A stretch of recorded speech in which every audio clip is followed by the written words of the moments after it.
Hello tout le monde, bonjour à tous et à toutes, j'espère que vous allez bien. Moi ça va super bien. Je fais un gros bisou par là à mes anciens bébés, mes anciens abonnés qui sont toujours là malgré tout, ils sont toujours avec moi, ils ne me lâchent pas. Je souhaite la bienvenue aux nouveaux abonnés. Si vous êtes nouveau également sur ma chaîne, vous regardez la vidéo et vous n'êtes pas encore abonné, je vous en prie, abonnez-vous juste là en bas si s'abonner en français ou subscribe en anglais.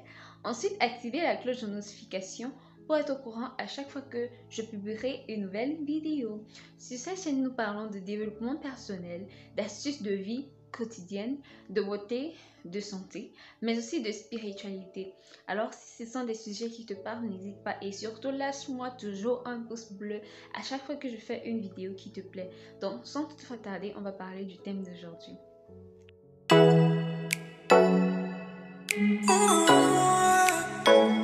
Alors, aujourd'hui, on va parler de 3 choses anormales qui ont été normalisées par la société aujourd'hui, par la société du 21e siècle. Donc, ce sont des sujets universels sur lesquels je vais donner mon avis et vous allez me dire en commentaire ceux qui partagent mon avis et ceux qui ne partagent pas mon avis.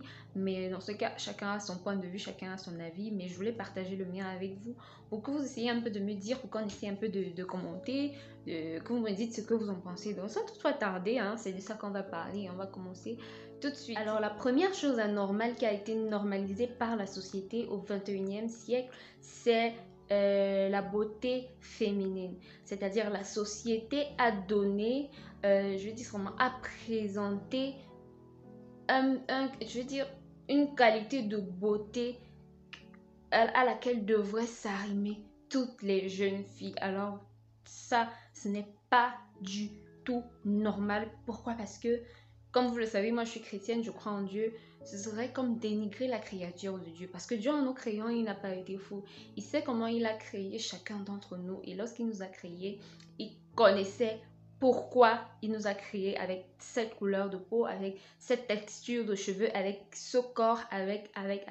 Donc moi, je trouve ça vraiment absurde que des femmes passent aujourd'hui par des méthodes assez drastiques pour se changer et pouvoir s'intégrer dans la société, soit parce qu'elles n'ont pas confiance en elles, soit parce que par exemple elles ne se font pas draguer par des hommes, soit parce que elles ne se sentent pas intégrées dans la société parce qu'elles ne correspondent pas à un certain standard de beauté qui a été imposé dans la société.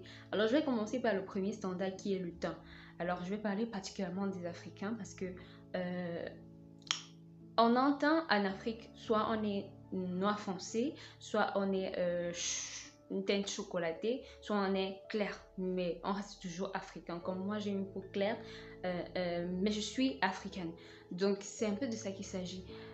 En Afrique, maintenant, le standard de beauté qui a été idéalisé, on va dire ça comme ça, c'est les femmes à la peau claire. Les femmes à la peau claire. Donc, on arrive à un niveau où les femmes qui n'ont pas la peau claire, certaines se sentent frustrées, certaines perdent confiance en elles parce qu'il faut l'avouer, les hommes africains au 21e siècle sont beaucoup plus attirés par les femmes claires de peau, même s'ils ne veulent pas l'avouer. Mais c'est le constat que j'ai fait, malheureusement, c'est le constat que j'ai fait.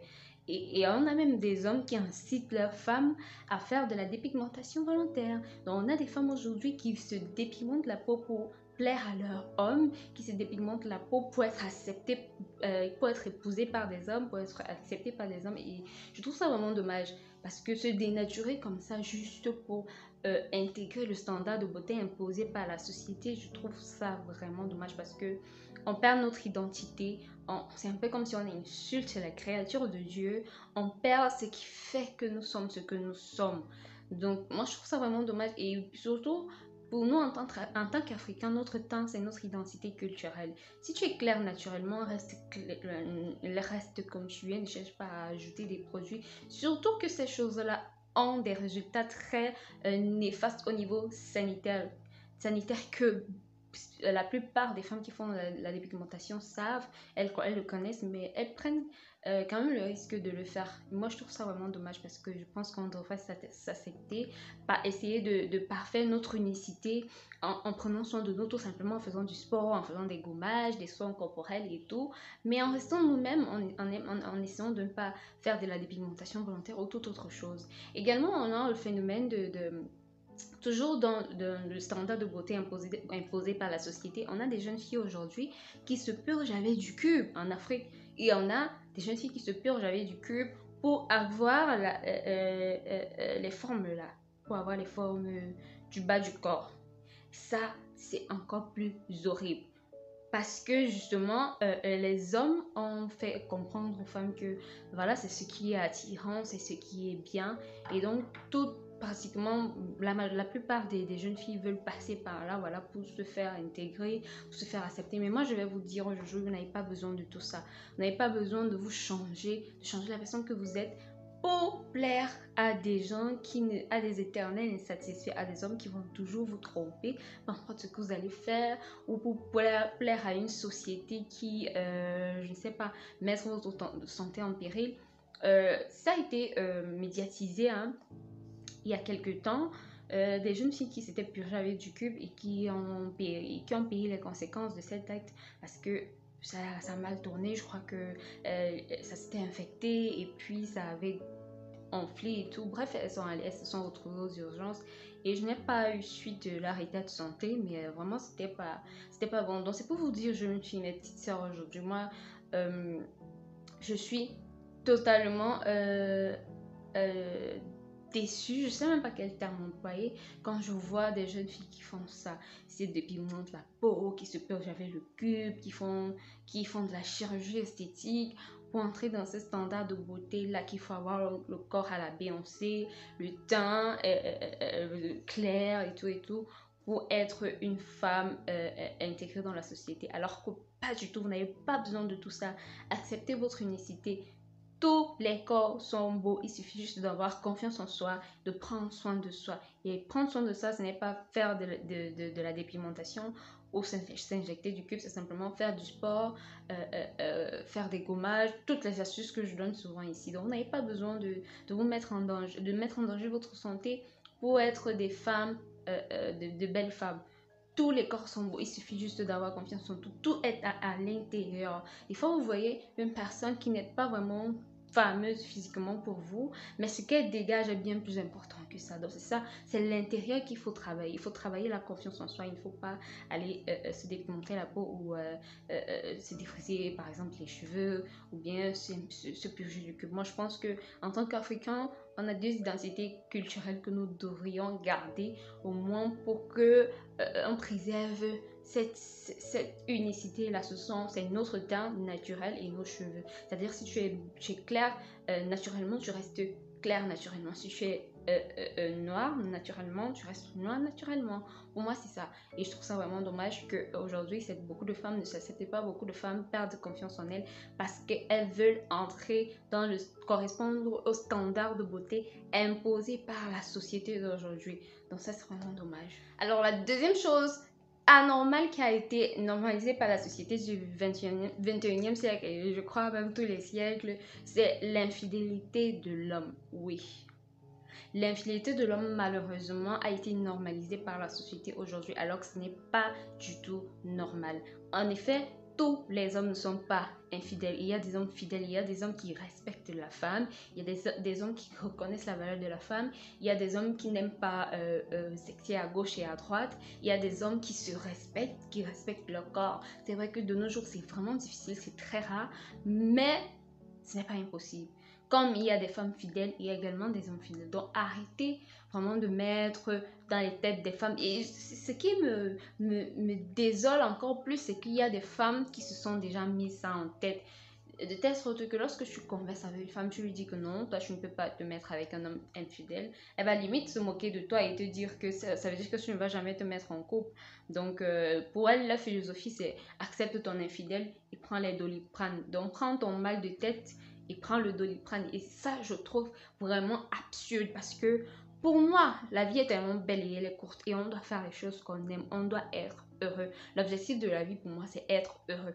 Donc, je vais pas me demander d'entrer dans un truc, dans un mariage, dans une relation toxique où on va me tromper, où je serai battue, où je serai malheureuse parce que tu vas me dire que ce qui est mis, il n'existe pas mieux dans la société, non. Même si moi je me suis dit aujourd'hui, l'une des raisons lesquelles je ne suis pas sûre de me marier, parce que je ne suis pas sûre de me marier, c'est à cause de ce genre de choses. Si moi je ne trouve pas un homme respectueux, un homme fidèle, un homme qui correspond moi à mes valeurs, je ne me marierai pas seulement parce que moi je ne suis pas venue sur terre pour souffrir. Et moi je pense que ça doit être l'état d'esprit de toutes les femmes, hein. Personne n'est venu sur terre pour souffrir d'ailleurs. Ça devait être l'état d'esprit, non pas seulement même des femmes, de tout le monde. Tu ne vas pas te marier avec quelqu'un qui ne te correspond pas bien, avec quelqu'un qui ne te mérite pas, parce que la société va te dire que non, c'est comme ça que ça se passe. C'est écrit ou qui a dit. Nous ne sommes pas des animaux. Si Dieu nous a fait différents des animaux, c'est parce que nous on a la capacité de raisonner. Les hommes ne sont pas des animaux qui tirent sur tout ce qui bouge, qui ont des... bref. Tous les hommes ne sont pas des animaux qui tirent sur tout ce qui bouge. Il y a des hommes respectables et respectueux, qui respectent la femme, qui reconnaissent la valeur de la femme, qui sont fidèles. Donc voilà, ça c'est vraiment un truc, un coup de gueule que je voulais vraiment faire. Les filles, n'acceptez plus rester dans des mariages abusifs parce que je connais très peu de personnes qui parlent bien de leur expérience de mariage. Beaucoup de gens qui sont mariés aujourd'hui le regrettent, veulent redevenir célibataires, ou alors ceux qui l'acceptent vivent le martyr, sont malheureux et tout. Et moi je trouve ça vraiment triste parce que c'est un gâchis de vie. C'est un gâchis de vie, je trouve, parce que moi je peux pas vivre, moi je ne suis pas née pour souffrir. Donc je peux pas me mettre dans un truc qui va me faire souffrir. Si je ne trouve pas le bonheur, je n'ai rien à faire là, je sors. Je sors. Quitte à rester seule toute ma vie, déjà que moi la solitude ne me dérange pas du tout, je me sens très bien avec moi-même. Donc pour que une autre personne vienne casser cette solitude-là, il faut vraiment qu'elle corresponde à mes critères. C'était avant je baissais mes standards parce que je me disais non, peut-être les gens ont raison, que les hommes fidèles. Hey, maintenant je suis là, j'ai compris que non, non, je ne vais pas vivre malheureuse parce que la société te dit que les hommes fidèles n'existent pas. Non, pas du tout. Donc avec tout ce qui va avec l'infidélité, les maladies, ah, j'aime la paix.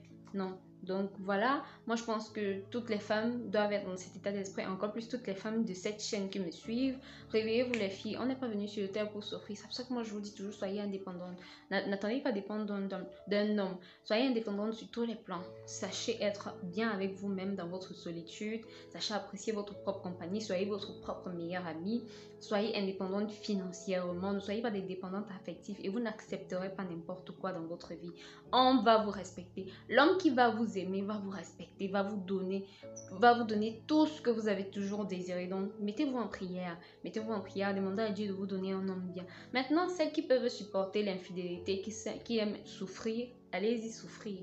Mais ici, les ladies, comme moi, les reines, comme moi, les femmes de valeur, les femmes qui ont appris à reconnaître leurs valeurs, nous, on n'est pas venus pour souffrir. Donc, laissez-moi vos avis en commentaire, mais moi, je pense que non. On ne devrait pas se mettre avec n'importe qui pour se conformer à ce que la société dit et pour être malheureux après. L'essentiel dans la vie, c'est d'être heureux. Et pour n'avoir aucun regret, il faut faire et être avec des gens qu'on aime. Être dans des situations qui nous font du bien, pas qui nous font souffrir. La troisième et dernière chose anormale qui a été normalisée par la société, particulièrement la société africaine, c'est le retard. Alors, je constate avec grand regret que en Afrique, le retard, c'est quelque chose. Le retard, c'est quelque chose. Et ce, sur tous les plans, hein, même dans les administrations, les institutions, bref.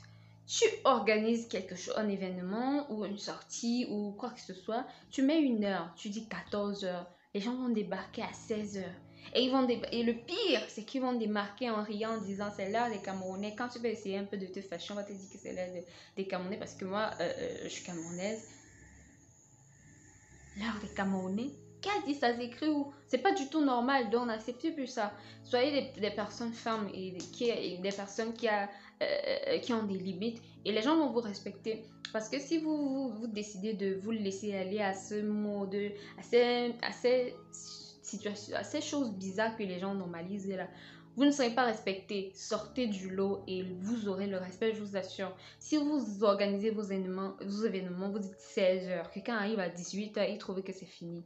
Parce que franchement, je pense que les gens exagèrent. Et moi, je pense que c'est à travers des petits actes comme ça, des petites disciplines comme ça qu'on va parvenir à développer notre continent et notre pays. Parce qu'il ne faut pas forcément construire des maisons, construire des immeubles et tout pour développer le pays. Non, tout commence dans les mentalités, le changement de mentalité. Et ça, c'est l'une de nos mentalités à déconstruire impérativement, cette histoire de retard. Parce que franchement, moi, je suis quelqu'un de très ponctuel. Je n'arrive pas toujours à l'heure tous les jours, mais la plupart du temps, je fais toujours l'effort d'arriver à l'heure lorsque quelqu'un m'invite quelque part ou bien lorsque j'ai un rendez-vous.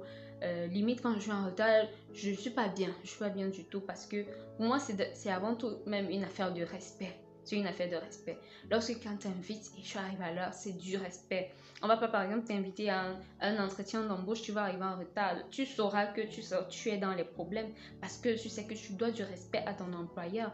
Et pourquoi, quand il s'agit des amis, quand il s'agit des cérémonies, vous vous permettez d'arriver en retard? Donc, ce sont les amis, la famille et vos copains, copines que vous devez mépriser. Non, pas du tout. Vous devez le respect à tout le monde. Donc, quand quelqu'un vous invite, vous devez arriver à l'heure. Lorsqu'on vous donne un rendez-vous, vous devez respecter l'heure. Et si vous êtes quelqu'un de ponctuel, comme moi, et que vous avez tout le temps à faire à des gens qui ne respectent pas l'heure, soyez strict. Fait que vous dites 16h, même s'il y a une personne, vous faites avec cette personne. Et voilà. Si quelqu'un vous donne un rendez-vous, on vous dit 16h, vous arrivez au rendez-vous à 16h, 16h05, la personne n'est pas là, tournez-vous et vous partez. Il faut imposer les limites et imposer aux gens de nous respecter. C'est parce que voilà, sinon ça va aller de mal en pire. Donc il faut qu'on évolue, il faut que les mentalités changent pour espérer une probable évolution de notre continent et de notre pays, je pense. Donc voilà, moi c'est ce que je voulais partager aujourd'hui avec vous. Ces choses vraiment pas normales qui ont été normalisées par la société et cette société nous impose de nous arrimer à ce mode de vie et moi je trouve pas ça normal parce que bah, voilà, ce sont pas des choses normales et j'ai essayé un peu de vous donner mon point de vue. Donc donnez-moi votre point de vue également en commentaire pour qu'on puisse en débattre. Voilà, c'est ce que je voulais partager avec vous. J'espère que la vidéo vous aura plu, hein. Si c'est le cas, n'hésitez pas à me laisser des pouces en l'air, commenter, partager, ça me fera énormément plaisir. Et activez la cloche de notification pour être au courant à chaque fois que je publierai une nouvelle vidéo. On se dit à très bientôt pour une nouvelle vidéo. Prenez soin de vous et tâchez d'être heureux malgré les difficultés.